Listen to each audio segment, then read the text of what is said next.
That was the traditional Catalan folk song, El Noi de la Mer. Really beautiful piece.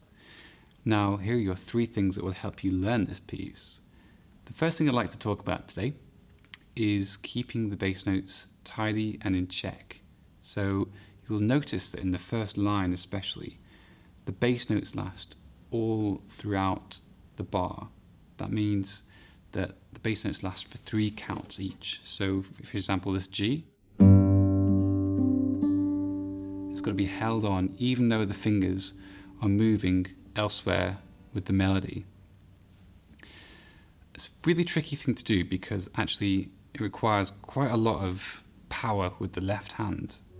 A good exercise to exercise this is a really quite popular one, and that is holding down one finger whilst hopping another finger across strings like this. Hold down this note on the C, the G string, and we're just going to hop the second finger, skip the G string, across, and then the third finger across,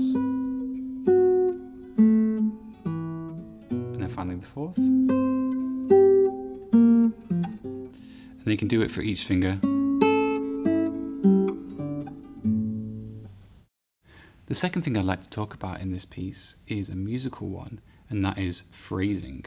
Now, we should probably phrase all the time no matter what we play, but it's particularly important in this piece because it's a really lyrical, song-like piece. In fact, it is a song, a folk song, in fact.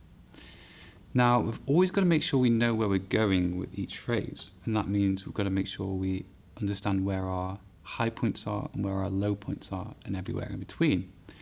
If we take, for example, bar 17, the high point of the phrase is actually the beginning here.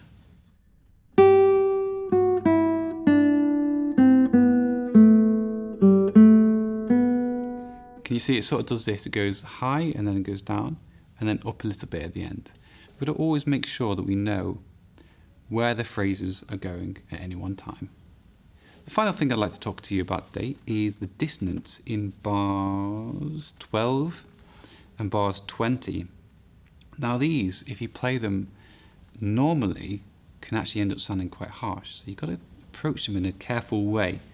For example, with the E flat on bar 12, to get this right, we've got to make sure we don't hit it too hard, otherwise it sounds really jarring like this.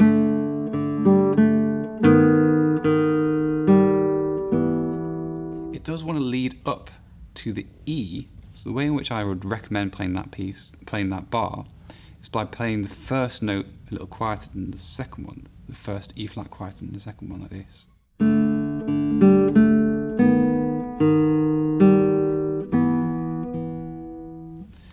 Now the second dissonance in bar 22, which is against this F and G, sounds gross on its own, but when you put it into context and you play it carefully, it actually sounds really, really nice.